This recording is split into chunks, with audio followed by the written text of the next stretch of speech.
Welcome to a Civics for Life conversation with Jed Perl. I'm Liam Julian with Civics for Life. Jed Perl is a regular contributor to the New York Review of Books. He was the art critic for the New Republic for 20 years and a contributing editor to Vogue for a decade, and is the recipient of a Guggenheim Fellowship. His previous books, previous to this one, which we'll be talking about today, his previous books include New Art City, Antoine's Alphabet, Magicians and Charlatans, and a 2-volume biography of the American sculptor Alexander Calder. He lives in New York City. This is Jed's latest book, Authority and Freedom, A Defense of the Arts. And we're going to be talking about that today, talking about authority and freedom and that productive tension, and talking about how all of that relates to civil society and lots else. So, hi, Jed. Hi, Liam. Great to be with you.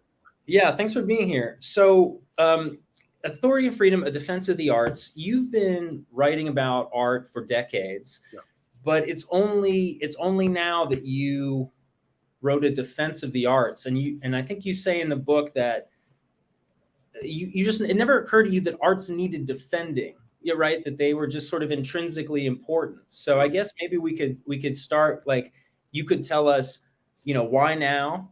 The defense of the arts, and maybe give us an overview of how you go about defending them. I think we live in a very embattled time. Everybody agrees about that.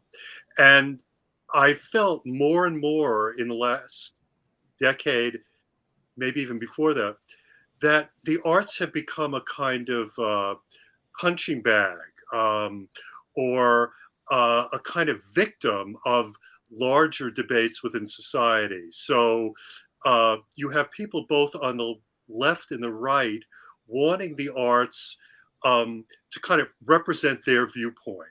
They want the arts to speak to the moment, to the crises of our time, to global warming or race relations. They want the arts to make a statement.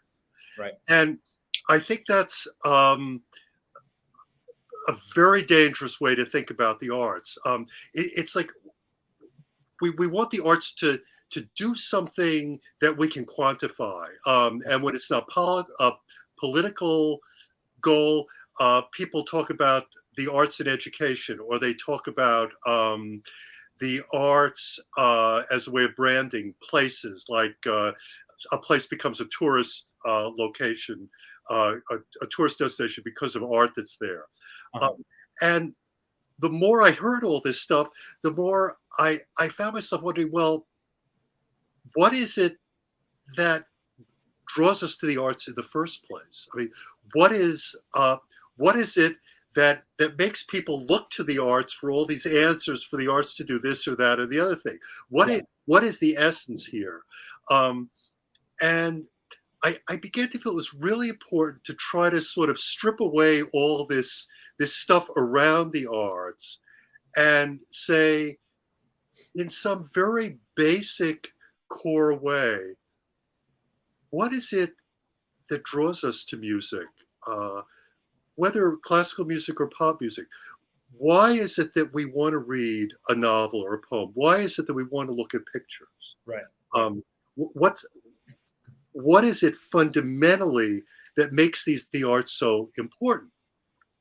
And I think it's something very, very mysterious. And it has to do, I've come to believe, with this debate or dynamic or dialogue that goes on in the arts between authority and freedom. Okay. So, yeah, and you say in the beginning of the book, you say authority and freedom are the lifeblood of the arts. Right. And you talk about how other writers and artists have identified this as well. T.S. Eliot with, his famous essay, Tradition and the Individual Talent. Apollinaire. I guess I was wondering, in addition to being the lifeblood of the arts, did you focus on authority and freedom because you felt that in a defense of the arts, that this dialogue between authority and freedom was the thing that was most misunderstood about the arts, or the most attacked? What I wanted to show was that although the arts have a life of their own, I really believe the arts have laws and a logic and a life unto themselves. But I also wanted to show that that life within the arts is something we relate to, we connect with in a very visceral way. Um, I think that every artist, again, whether we're talking about a composer, a novelist, a singer, a dancer, every artist begins with a tradition. In other words, and this is a very, very basic thing. Yeah. If you tell a kid in elementary school to write a story, they know almost instinctively that a story has a beginning, a middle, and an end. Okay, it's a very basic way. That's the authority of storytelling. Okay, Mhm. if you talk about making a picture, again, even if you're a kid doing it, one of the first things we think, it's not always true, but a picture's on a rectangle. Right. Okay? Um, and then the question becomes, well, I'm going to tell a story. Well, what kind of a story? What kind of an ending is it going to have? Is it going to have a happy ending? Is it going to have a sad ending? Is it going to have an ambiguous ending? Um, I'm going to make a picture on a rectangle. Um, am I going to go all the way to the edges? Am I going Mm. to kind of feel like you're pushing out through the edges, or am I going to keep things in the middle? Yeah. Now, those are very. What I'm talking about right now can sound very like elementary, but the thing I believe is that every creative person, um, again, whether they're just starting out or whether they've done this their whole life, is always grappling with a sense of what is possible, what Right. has been done, the authority, as I call it, of an art form, and the possibilities that they maybe can find for themselves, the freedom that they bring to it. Yep. And when you think about it that way, well, that what I'm talking about is something profoundly human because we all live in a community, we live in families, we all deal with the authority of the world around us, right? Right. Um, and that's very important, right? If there if there's no authority, there are no like guides to behavior to how we move in the world. Yep. But we each of us also desires wants to find our way through that. We want to feel um, a kind of individual impulse that informs the way we are in the world. Okay, so I think that um, the things that artists do, you know, imagine a composer like trying to figure out the balance between different instruments in an orchestration of Yep. a piano concerto. And that in a way can seem very technical, very formal, okay, Yeah. maybe very remote from how we live our lives. But at the same time, when you start to think about it in terms of authority and freedom, the composer is thinking, okay, when is the pianist going to take the lead against the orchestra? How is the orchestra going to talk to the piano solo? And then, like sometimes in a Mozart piano concerto, then another individual instrument, a clarinet or something, Yeah. will kind of rise up from the orchestra and speak to the piano. Yeah. And that, you could say, well, that's all formal stuff. That's like musicology or something. But I think that's part of the reason we respond to that with such excitement is because there is this dynamic. Or, like even with a great pop singer, I talk about Aretha Franklin for a Yeah. couple of pages in the book. Yeah. I mean, when Aretha Franklin um, kind of takes that leap with her voice, where she just goes way, way up. And, you know, you're there with her. You feel an excitement.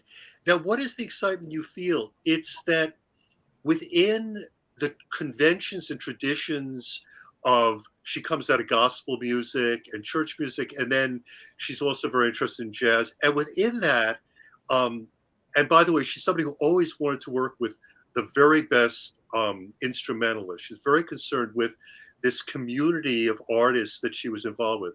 And then within that, within the authority of the form, she will like let loose in a way that thrills us. Right.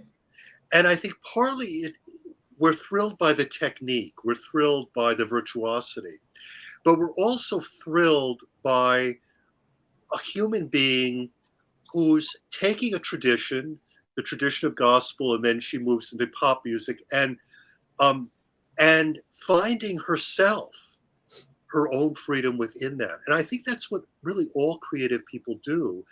And I think it's something we respond to instinctively.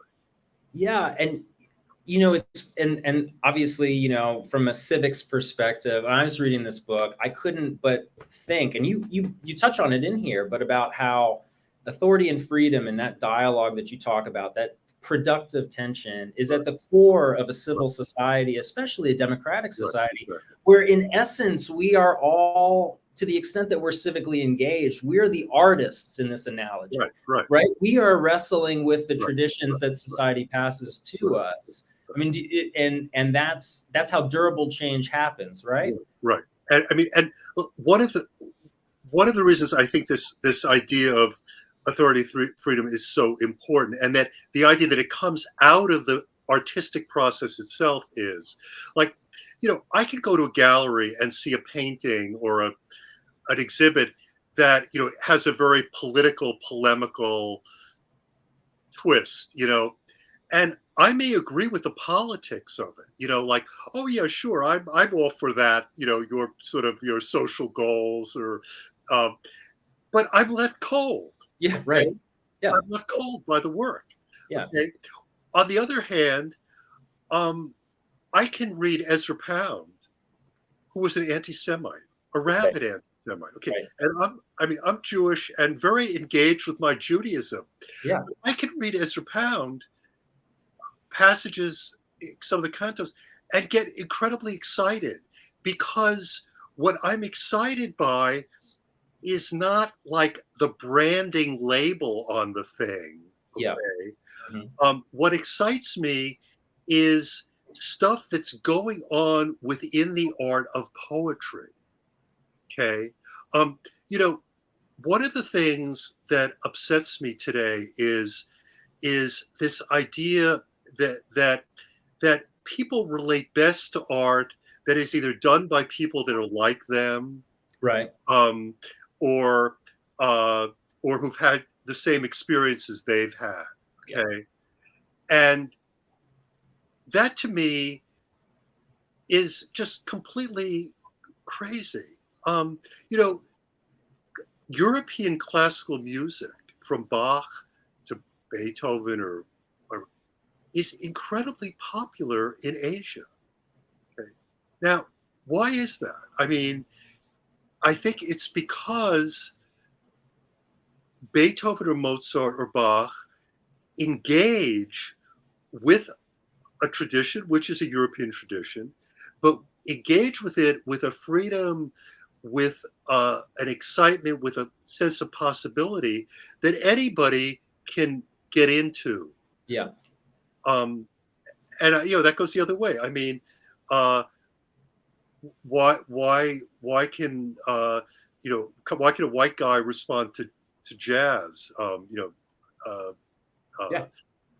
So immediately, because the language that's being spoken in the arts, it's very strange. The arts are in the world with us, but they have their own life within the world.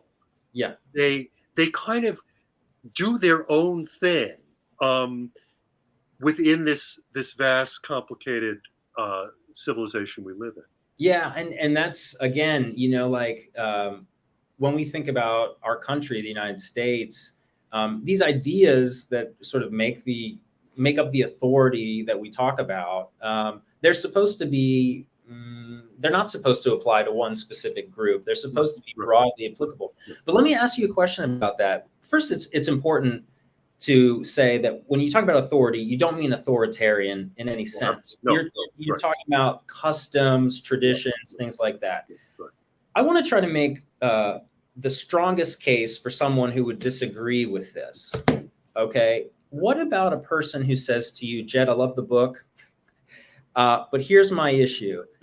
The authority that you're talking about here, that you want to talk about in terms of customs and traditions, well, in actuality, that's an authority that was dictated by the powerful or dictated by an elite. And as such, I, hypothetical objector, don't believe that it has legitimacy.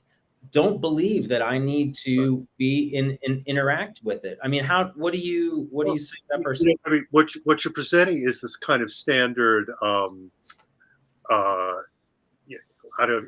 can't even call it left. It's sort of it's to me like a kind of sociologization of the arts, so that the arts are a product of a society. They're one of the sort of things manufactured by society. The prince or the pope or the king somehow has art manufactured. Okay, right. The more I've thought about this, the more I've come to think that argument has it upside down. In fact. Oh, okay. Okay, why did the Pope go to Raphael or Michelangelo? Okay. Why did they do that? I think they did that because they understood, those popes who were, men of great taste. They understood that artists had access to dimensions of expression that stood somewhat outside the hurly-burly of politics. In other words, I mean, why build cathedrals with, looking a little bit earlier to the Middle Ages or late Middle Ages, why build cathedrals with these extraordinary upward thrusting Gothic arches, spires? Why ornament them so elaborately? Why is that? That, I believe, is because the people who were making those commissions understood that the authority and freedom of art, the imaginative richness of art, has a power in the world that is unique. Okay? Yep. I mean, people who see art as sort of social history think that it's theologians and priests and popes who told artists what to do. Sort of end of story. Okay, but I think that theologians, priests, and popes understood that in order to convey the mystery of religion, they needed something other, something different, and that was art. Okay. Okay. Again, so I think I've come to believe, and I think this is a kind of dissident position. I don't know how many people would agree with me. I really believe that in all times and places, the arts have had what I call a kind of freestanding power. Now, and I believe that the pharaoh in ancient Egypt, again, princes and emperors in Europe, from the Middle Ages onward, they looked to artists because the power of art gave an extra power to to their Yeah. secular, their terrestrial power, right? Their earthly power. That Right. art gave it this other dimension. Yeah. I mean, go ahead. No, go. Yeah. Well, it's interesting in the book because you talk about, and it's not really paradoxical, but it seems like it, sort of, right? The artist as being invested in ordering disorderly experience, Right. while at the same time the artist's mandate is to reshape experience, right? Right. So it's a little bit of it almost seems like a paradox, but that we go to precisely because they stand outside of our normal experience, Right. help us see the normal experience in a different way. Right, right. I mean, and I think, you alluded to this kind of confusion that people have between authority and authoritarian, Right. which is a really important distinction, because um, you know, authoritarian means imposed from above in a way, right? Yeah. Authority, and we've talked about, I mean, I talk a little bit about Hannah Arendt's ideas about authority. She talks about authority as a Roman idea. And the idea of authority is something that a community agrees about. It's a kind of consensus around certain arrangements of things. It's a willing obedience, right? What? It's a willing obedience. Right, right. But it also, there's an element of freedom in it because you engage in it. Yeah. Okay. I mean, like a very simple example. I mean, like, you meet somebody, you walk up to somebody in a bank or a store where you're asking for something, and you say, "Hi, how are you?" And they say, and there's kind of this cordiality.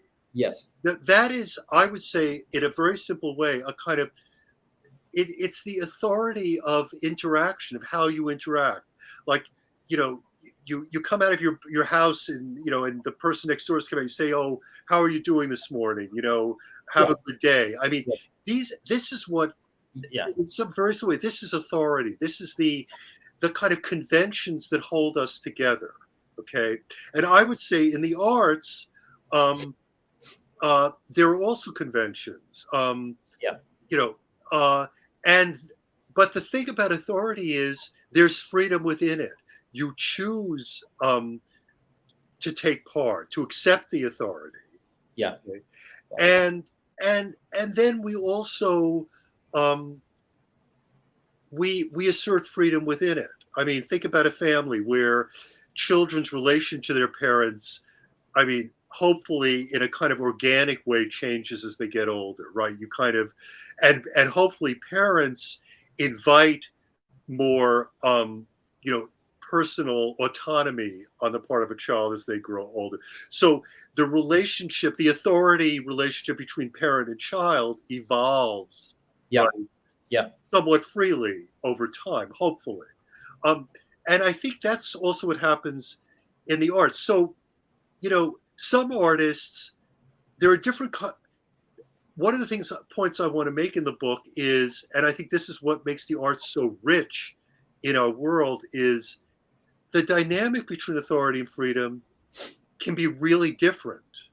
There are artists who seem to question every aspect of authority. Right. Again, there are painters who decide, I'm not painting on rectangles. I'm going to paint on curved surfaces, or, rhomboids, or, octagons, or whatever. Yeah. Okay. Yeah. There are different kinds of musicians who I mean, even like performances that way. You could talk about like how people perform a classic play, whether Shakespeare or Tennessee Williams or Eugene O'Neill, and somebody might say, well, I think that performer took too many liberties. Right. And somebody else will say, well, no, I actually thought they really gave it a new kind of drive by playing around with a lot of stuff. So that, and that's part of what to me makes the arts so interesting, that there are all these kind of dynamics, and again that comes back um, to something very human about how we are in the world. I mean, you know, probably we've all had the experience of like you're with people in a social situation and somebody's saying something you really don't agree with, Hmm. and you don't want to completely blow up the kind of congenial Yeah, atmosphere, right? the dinner But, party. but at the same time, you want to assert what you believe, you know. So Yeah, like, how do you navigate speaking freely yeah, within the conventions of conversation, you yeah. know? Well, this is so interesting, Jed, because you talked earlier a bit about how right now the sort of our civil society, it's in a vulnerable state. Right. Yeah, yeah, To what extent is this the result of a breakdown in this traditional tension between freedom and authority? I mean, is it the case that now that dialogue has it's just not happening? Does that make sense? It's just yeah, not yeah, happening. yeah, Where people now are more likely to think freedom yeah, and give short shrift to the authority. yeah, yeah. Well, look, I mean, it's it's like a, I mean, you can have these conversations. I have friends, on different ends of this of the political spectrum, Yeah. and you can have interesting discussions about like like civil disobedience. I mean, like when we all agree. I mean, look at the Boston Tea Party. Look at I mean, uh, we all agree. I think mostly agree that there are times when authority needs to be questioned, sometimes in dramatic ways. What are those occasions? How do you do it? How do you go about doing it? Yes, I think those are vexed questions in our society. Uh, and I think look, I think in times of uh, civic peril, uh, I think there's a tendency for the arts to start to be used as a kind of ideological polemical football, You're right. and there are a lot of interesting analogies between our own period uh, and the 1930s, Right. Right. which is, of course, a period, where you had both, economic peril and, autocracy on the left and the right in Europe, and some of the elements of that kind of bubbling in the U.S. And if you look at the arts in the 30s, on the left, you had this kind of social realism that, if the painting isn't of a worker Right. or, a mother holding a child who will become a worker, it's Yeah. worthless. Yeah. And then on the right, you had T.S. Eliot, a great poet, but sort of starting to talk about the arts as if, in a way that I find a little authoritarian, as if it's like the arts have to be like off in this kind of exalted, isolated place. Yeah. And I think you find some of that happening today, and one understands why, because people feel embattled. And I think part of the reason I wrote this book is I think people who love the arts at a time like this sometimes get embarrassed. It's like, there's crisis all around, and like, well, I just want to go and listen to some good jazz, or go look at some abstract paintings, or I want to listen to my Frank Sinatra records. And then they're like, well, am I hiding? You know what I Yeah. mean? Right. Yeah. Like, Totally. Yeah. right. And I guess part of what I was trying to say in this book is that no, you're not hiding. You're engaging with forms of expression that are profoundly human, Yeah.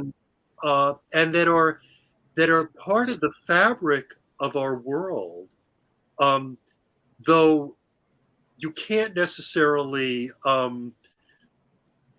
kind of label them. It's this or it's that. Yeah. One of the things I talk about in the book, it's an old idea, it goes back to, I guess, ancient philosophy, is the difference between making and doing. And I think we emphasize a lot, you know, we're in a world where doing is emphasized. All the quantification, you read about how like people at jobs are like, how many minutes did you work today? You know what I mean? It's like everything has to be very proactive. It's like, what did you do today? And the thing about creative people is they actually step away from that kind of very immediate kind of doing. Yeah.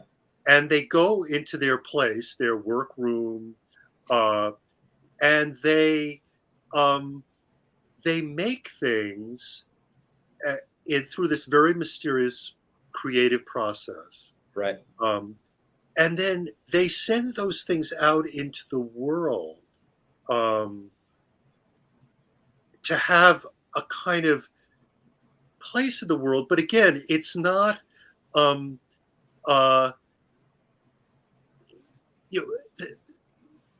the significance of a powerful song, even a pop song, is different from the significance of a politician who wins an election.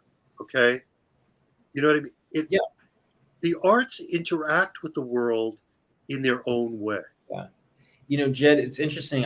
When I was reading the book and you're talking about the similarities between our period and the 1930s, it's interesting because those similarities exist both in the sort of the civil society, but also in the art world where these demands are being made on the art. It's interesting though, because from my perspective, at least, a lot of that art that you're talking about from the 1930s hasn't held up, so to speak. Does that make sense? Yes, I mean, it's actually the art that wasn't so mother holding child who's going to be a worker. And you tell a beautiful story in this book about the most famous anti-war painting in the world, Guernica. Right. And everybody sees it and knows that's an anti-war painting by Picasso. But maybe you could tell us a little bit more about the genesis of that painting and its continued power and why it's so powerful. Yeah. Well, Picasso was he was a Spaniard, and this civil war breaks out in Spain in the second half of the 30s between what were called the Spanish Republic, which was the democratic forces, and the authoritarian forces led by General Franco. And by 37, the war, it's desperate. And a lot of the European powers are staying out of it. They're trying to not get involved. Right. And the democratic forces in Spain decide that it's very important for them to have a pavilion at the World's Fair in Paris in the summer of 37. Yeah. And because they want to get the word out about how desperate their situation is. And among the artists they reach out to is Picasso. And he says, yes, I'll do a big mural. And he has a big canvas, huge canvas stretch, but he doesn't know what he's going to do. Right. And first he thinks, strangely enough, he's going to do a big painting on the theme of the artist in his studio with a model, and he's painting the model. And but he's also been, for years, there are a lot of violence has always been something that's fascinated Picasso. There's something very violent about some of his Cubist portraits of women. He was very interested much earlier in the decade in Grunewald's great crucifixion, this very grisly kind of expressionist, nightmarish vision of the crucifixion of Christ. And he'd done drawings after that. And he was fascinated by the bullfight, this very Spanish ritual of which is violent. Some people find it unbearable to even the thought of even going to a bullfight. And he was fascinated by Greek myths. And so, but he's got this big canvas in his studio and he doesn't really know what he's going to do. Yeah. And then the fascist forces aerial bomb a Basque city, Guernica. And this is the sort of the run up to World War II, and it's one of the first, perhaps the first case of a civilian target, a city just being bombed from the air, and the Parisian newspapers, Picasso lives in Paris, are full of photographs of this ghastly event and bodies all over the streets. And suddenly Picasso goes to work. And he paints this painting, this vast painting in black and white and gray. But it's not really a painting of what happened in Guernica. He's not working from the photographs that he sees in the newspapers. What he's doing is this horrible event, the suffering of his fellow Spaniards, triggers his imagination and all kinds of things that he's been thinking about and working on in his work for years. Christian images from Grunewald's Crucifixion, the whole imagery of the bullfight, even very personal things about his sister who died when she was very young. Greek myths, all of this comes together in this mesmerizing, strange mural, this vision, which is Guernica, put up in the Spanish pavilion. And one of the fascinating things about the early history of Guernica is a lot of the political insiders on the Democratic side in Spain didn't like the painting. Right. Why? Right. Because it was not an illustration of what had happened in the town of Guernica. It was Picasso taking this moment and going deep into the world of art, the authority of art, and pulling out from it this unprecedented vision of the horror of human beings. And he actually later on talked to friends, he talked with friends about the painting. He said, well, everybody does this to everybody, actually. And this is a painting about human cruelty. Yeah, yeah. And cruelty I find in the bullfight, in Greek myths, in Christianity, and I have brought it together here. So for people who wanted the art to be a kind of branding thing, yeah, Guernica didn't work. But it's precisely for that reason that Guernica has endured, not merely as a painting about a horrible event in the Spanish Civil War, but as a painting that seems to crystallize human conflict and human cruelty in the broadest possible terms, so that, World War II saw, the Blitz in London, the bombing by the Allies of Dresden, and then Hiroshima and Nagasaki. Ghastly human tolls. Right. Civilian populations, innocent people by the hundreds and thousands and more killed. And Guernica has become the symbol of all of that, even though it was done before. Yeah, yeah. And that's because Picasso was doing what artists do. Yes. He was taking experiences, and then he was going into this world of art and doing something, and then sending it back to the world. And in so doing, gave us the sort of durability that now we can, that it's not just, it doesn't just apply to what happened in the late 30s. Of course. And yet people at the time, they felt, well, it's not, the painting was accused by some people on the left of being a kind of bourgeois, self-indulgent kind Right. of thing, Yeah. Um, Right. and of course, that's an accusation that's often made about art. Hmm. When I mean, artists laugh at that because anybody who is really engaged in the creative struggle, I mean, it is, it is, it is tough. Yep. One of the things I talk about in the book, and I got this from the philosopher Isaiah Berlin. He talks about uh, how one of the models for this dynamic between authority and freedom, which I think a lot of people can relate to, is the discipline of learning to play an instrument, which a lot of us go through when we're kids, even if we don't continue to do it all our lives. Yeah. But you try to learn how to play the piano or the violin, and I mean, the first months or year or two it's so hard Right. because you have to learn the authority of the form. And I saw this with one of my granddaughters who's turning 10 or just turned 10. I mean, when she started playing the piano, like the first year or so, you didn't really want to hear it.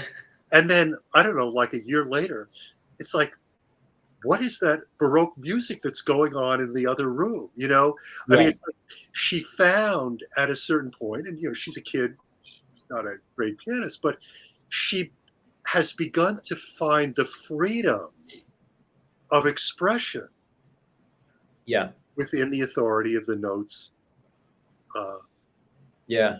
on the Um, piece. Jed, when you were writing this book, did you ever think about sports? Did you ever think about the arts and its sort of how its relationship to sports in the same way? Yeah, I have. It's funny. I wasn't thinking about while I wrote the book, but I, I have thought about it at times. I mean, because I mean, I think you're exactly right. Yeah. Yeah, yeah. You want say more? Well, I mean, I was reading it, and it's so many similarities in terms of, for example, why people go to sporting events, why they may go to Right, museums.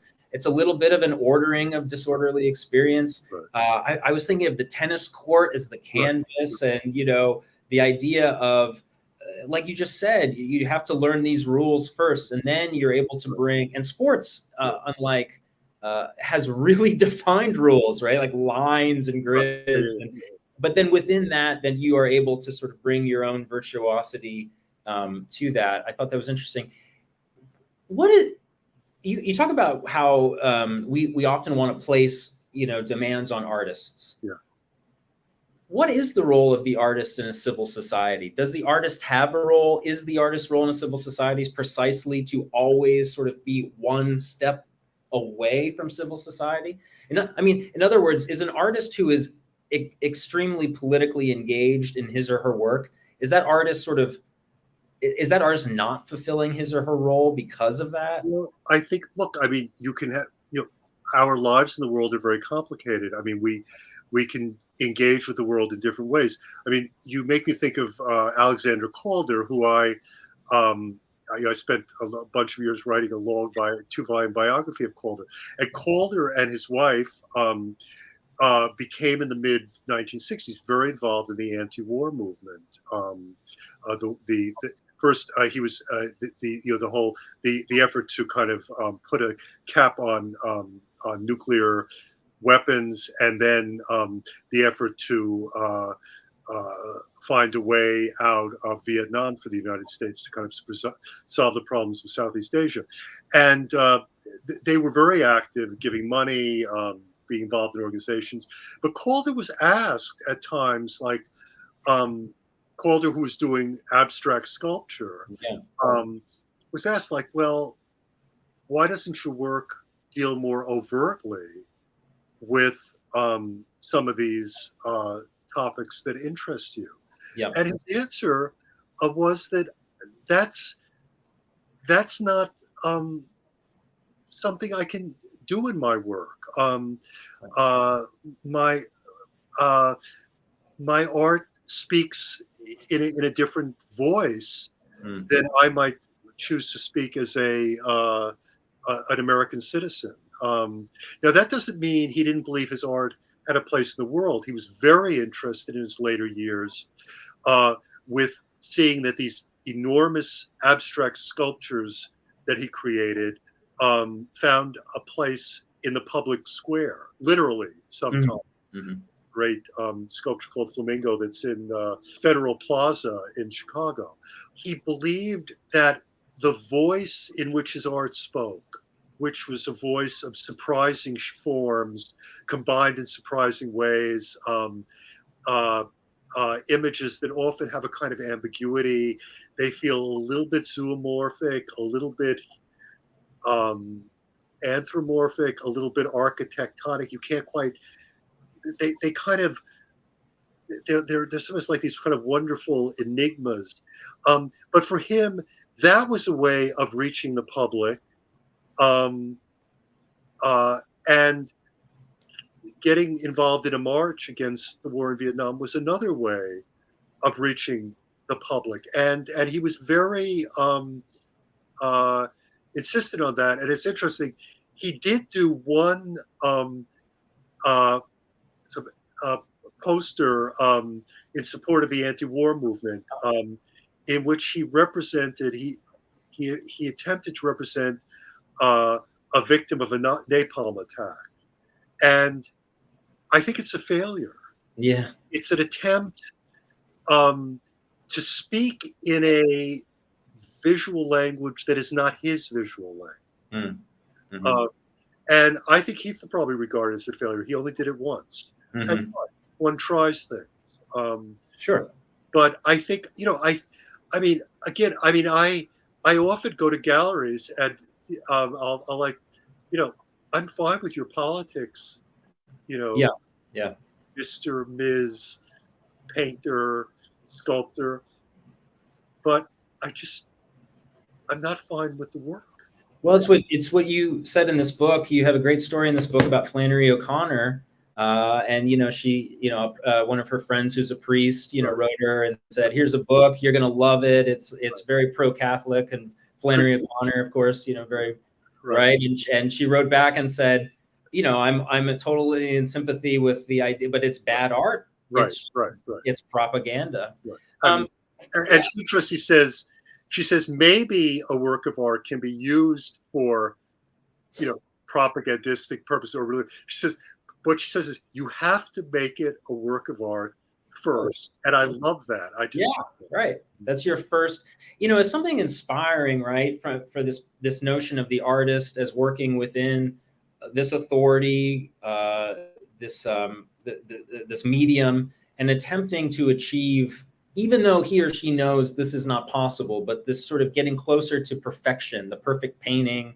We talk about sports, the idea of having the perfect tennis game, or this sort of thing. And also, like, from a civil society, we're always trying to, in this country at least, toward a more perfect union, knowing that's not possible.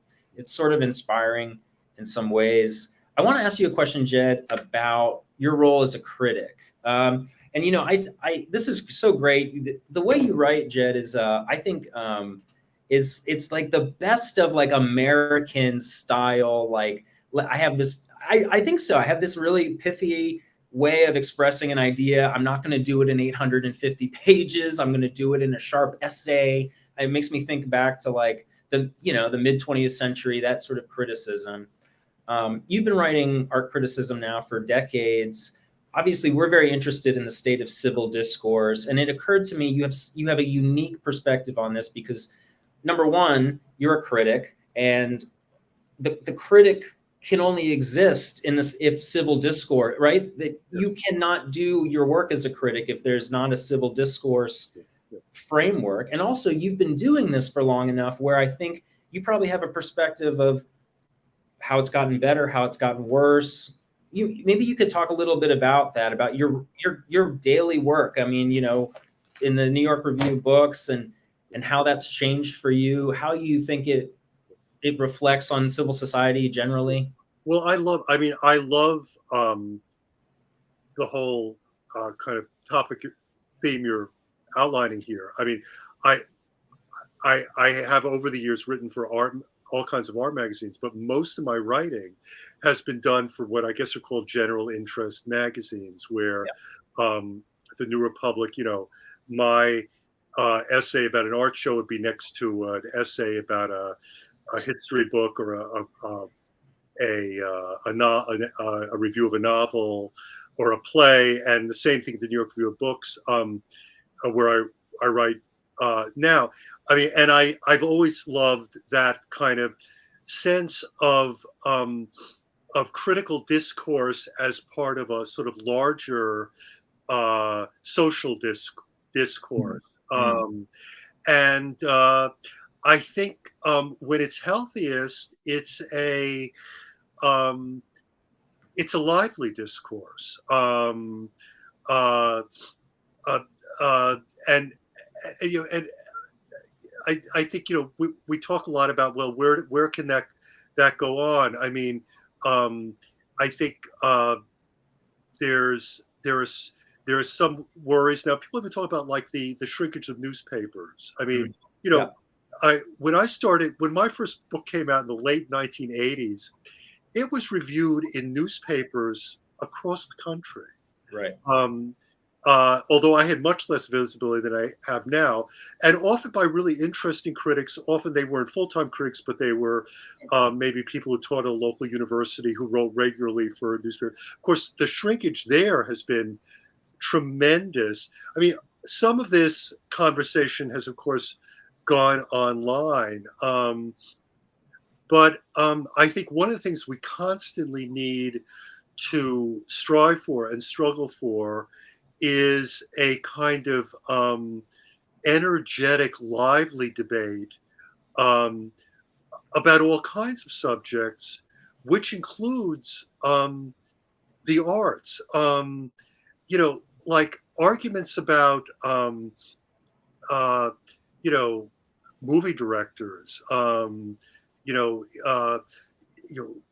Is there too much violence in Sam Peckinpah's movies or in Tarantino's movies? I mean, and what is the relationship between violence and emotion in movies? I mean, these are subjects that we need to have debated within the arts, because they also then have this vibration quality in the larger society. And it's, you know, it's a mysterious connection sometimes. And one of the things that does worry me, and it gets to this kind of proactive instant results kind of mentality we, I think, all too often have now, that I think editors sometimes now will like, well, is this critic who's writing about dance or music, or is this like interacting directly enough with you know, the broader culture? I think we need to have patience for the arts. And I've been very lucky over the years to have editors who understood that talking about how an artist goes about their work, and I think the analogy you give is very good, talking about how a tennis player goes about their work, talking about different styles in a game like tennis, or different styles in art, even if it doesn't seem to directly say anything about the larger dilemmas of our society, it's part of talking about the texture of our world. Yeah, right. And it's, you know, it's part of what we want in our world. You know, one of the things that people in authoritarian countries crave is the right to read poems. Right. You know, right? I mean, the right to play Bach, okay? I mean, right? I mean, the Taliban, you know, right now there's no music now in Afghanistan again. I mean, you know, yeah, there are religious reasons, whatever, but the arts, even when they don't seem to have a direct line into, you know, the core of our kind of social concerns, they're there. They're part of the texture, the fabric, the air. They're part of the air we breathe. And creative people are constantly like increasing that, like moving the air around, you might say, Yeah. bringing in new currents. Yeah. Yeah. I hope that there's still a receptivity to the type of criticism that you're doing, which at the end of the day does make judgments. Does make judgments about quality that are rooted in an understanding of the context in which the art is created, the authority, and that because that's so crucial, right, for criticism to succeed, is that there has to be sort of a shared appreciation for what the critic is doing. Is that, But I worry a bit about that now. And we're doing our best to try to, model civil discourse and people disagreeing about ideas in a productive way. I mean, making judgments is certainly a very important part of what a critic does, what I do. But, one of the things that sometimes pleases me the most is when somebody says to me, I really don't agree with your conclusion. Yeah. But I think you laid out the argument very, very well. People don't realize that one of the hardest things to do is write really successful negative criticism. People sometimes think, and if it's done well, and sometimes you do it with some wit, which can be fun for the reader, and people think you're just like having a grand old time, in some kind of hate fest. Yeah. But actually, to write serious negative criticism, what you have to do, if you're dealing with a formidable work, is like really think about what the creator intended, what they were aiming to do, what their ideas are, and then you have to well, why do I disagree with this? Okay, and what are the reasons? So again, it becomes, look, it's like people say, the problem, Washington's broken because people don't talk to each other. The Senate is not senators talking to one another anymore. I mean, criticism is a conversation. Not just everybody making nice to everybody. No, it is a conversation. And when I, as a teenager and in college, was passionate about criticism and critics, one of the things about really good criticism is, as a reader, you can almost find a friend, a kind of a person you engage with in the critic, and it's like you can kind of talk to them, in your head, and sometimes even if you like their work, you'll think that's your peccadillo, that's that thing that I don't agree with you about. What I mean? I do. So I think I sometimes say to people when they ask me, well, what's criticism? I mean, in the good old days when we would go to movies with other people, what was the first thing that happened when you walked out of the movie with girlfriend, boyfriend, said, what do you think? Right. Yeah. That's the beginning of criticism. No, and it's so I love it though. That's it. Criticism is as conversation. Well, Jed, I mean, I could keep talking to you all day. I know you have things to do. I don't, but the book is Authority and Freedom: A Defense of the Arts. Jed, thank you for being here. We talked about learning from critics. I can't tell you how much I've learned from you specifically. Thank you. A whole bunch, and I continue to do so every time I see an article from you. So thanks for being here. Thanks for spending some time with us. Thank you. It's been a total pleasure. A lot. We'll do it again. Bye.